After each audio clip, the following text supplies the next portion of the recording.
소련과 독일의 전쟁이 한창인 2차 세계대전 중 아시아에서는 일본이 침략의 야욕을 드러내며 태평양 전쟁을 일으켰습니다. 미국 진주만을 기습함과 동시에 동남아를 침공함으로써 무서운 기세로 눈앞에 보이는 모든 것을 쓸어버린 것이죠. 대부분의 동남아를 점령하고 호주 점령을 바로 코앞에 둔 일본은 대대적인 승리와 함께 곧 전쟁이 끝날 것 같았습니다. 그러나 바로 이때 미국의 일본 공습이라는 엄청난 사건이 벌어지면서 그 꿈은 멀어져 갑니다. 미국의 둘리틀 중령이 이끄는 특공대가 폭격기들을 몰고 천황에 있던 도쿄를 포함해 일본 곳곳에 폭탄을 떨어뜨린 것이죠. 이로 인해 일본인들에게 가져다준 심리적 공포는 엄청났으며 일본은 이에 대응한 특단의 조치가 필요하다고 생각했습니다. 그렇게 일본의 야마모토 사령관의 지휘 아래 미국을 무력화시킬 발판을 마련해 놓는데 방법은 이러했습니다. 당시 태평양 지역에서 호주는 미국의 가장 큰 동맹국이었으며 메가더 장군 또한 호주에서 정비를 취하고 있었습니다.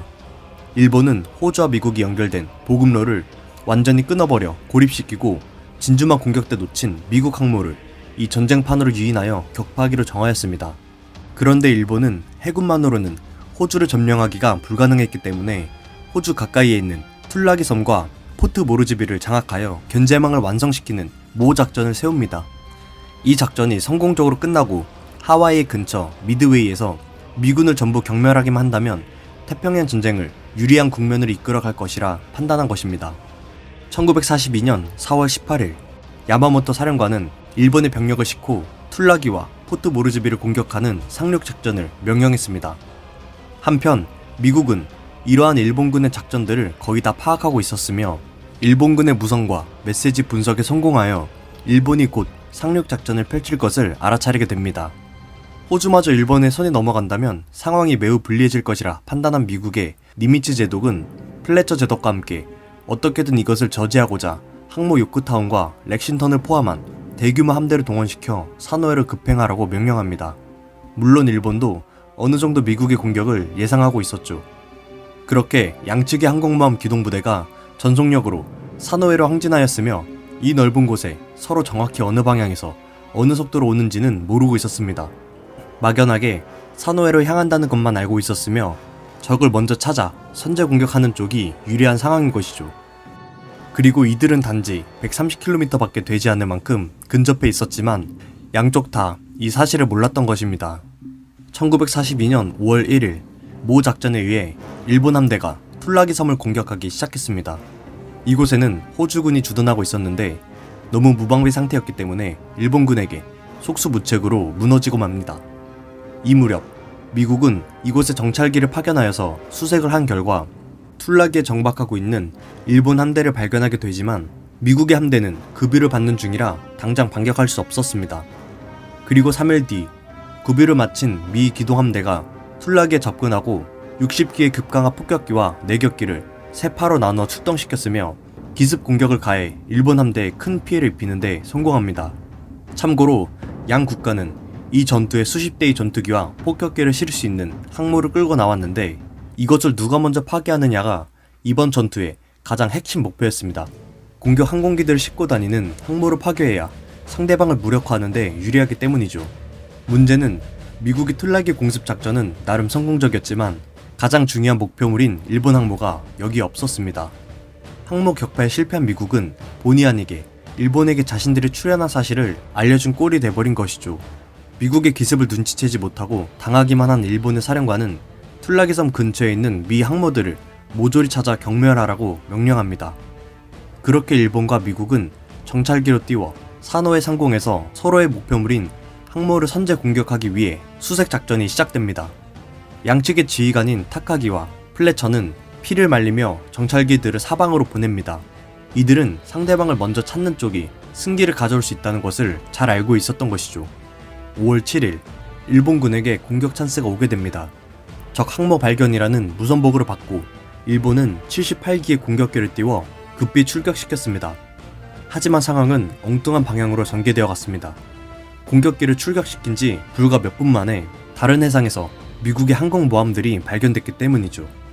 일본기들이 현장에 도착했을 때는 역시나 항모가 아닌 미국의 구축함과 기름을 배달해주는 급유선이었습니다. 비슷한 시각 미군도 포트 모르즈비를 무력화하러 가는 일본의 함대들을 발견하고 플래처의 지시하에 함재기들이 상공으로 날아올랐습니다. 무려 93기의 공격 항공기들이 달려들어 일본의 함대를 향해 맹공을 퍼부어 버렸으며 일본의 함대를 벌집으로 만들어 침몰시켜버립니다. 아직 두 국가 모두 함대들만 발견했지 항공모함을 폭파시키지 못했기 때문에 서로의 항모 탐색은 계속되었습니다. 다음날 귀환한 조종사들로부터 미 항모의 대략적 위치를 보고받은 일본군은 새벽 일찍 정찰기를 발진시키고 마찬가지로 미군도 정찰기를 보냅니다. 오전 9시 양 국가는 400km 떨어진 서로의 항공모함을 발견하고 즉시 수십 개의 공격기를 출격시킵니다. 미국의 폭격기들이 일본의 항모 쇼가쿠에 먼저 급강화 폭격을 가했으며 급하게 대피를 하던 쇼가쿠는 미국이 발사한 어뢰는 모두 피했지만 두 발의 1000파운드 폭탄을 명중당하여 함교가 파괴되고 갑판이 대파되는 큰 피해를 입게 됩니다. 그리고 미국의 추가 공격대가 뒤늦게 도착해 타격을 입은 쇼가쿠를 공격하여 다시 한 발의 1000파운드 폭탄을 투하해서 추가 피해를 입힙니다. 미국은 일본의 또 다른 함대 지히카쿠를 발견했지만 폭격과 어뢰 11발 모두 빗나가고 점점 악화되는 기상에 미국은 돌아와야만 했습니다. 일본 또한 200명가량의 승조원이 죽거나 중상을 입었기 때문에 이대로는 전투가 힘들다고 판단하여 북동쪽으로 물러나게 됩니다. 한편 반대편에선 미항모의 공격을 위해 출격한 일본 함재기들이 미군 레이더에 탐지됩니다. 그리고 일본군은 전날 전투에서 피해를 입어 공격대가 격감했기 때문에 일본의 사령관 시마자키 시게카즈는 요크타운과 렉싱턴 두 대의 미 항모 중에 한 곳에 집중하기로 결정합니다. 그것은 바로 렉싱턴이었습니다. 요크타운에는 4개의 뇌격기가, 렉싱턴에는 14개의 뇌격기가 덤벼들었고 미군도 이에 질세라 두 항모를 호위하고 있던 호위 함대를 동원해 대공포를 쏘아 올렸습니다. 하지만 렉싱턴은 어뢰 2발과 폭탄 2발을 직격으로 맞고 불능 상태가 되어버립니다. 이곳에 타고 있던 미군들은 전원 퇴함 명령을 받고 바다로 뛰어들었으며 렉싱턴이 일본에게 납포되는 것을 방지하기 위해 함체를 폭파하여 침몰시키기로 결정합니다. 요크타운은 다행히 사방에서 발사된 어뢰를 성공적으로 피하였고 급강화 폭격기에 의해 한 발의 폭탄으로 66명이 사망하고 선체에 큰 구멍이 뚫리게 됩니다. 미 해군을 지휘하고 있던 플래처 사령관도 더 이상 전투가 어렵다고 판단하여 요크타운을 이끌고 퇴각하기로 결정합니다. 해전에서 가장 중요한 항공모함이 큰 피해를 입고 양 국가 모두 철군함에 따라 일본이 처음부터 계획했던 포트 모르즈비 점령 또한 멈추게 됩니다.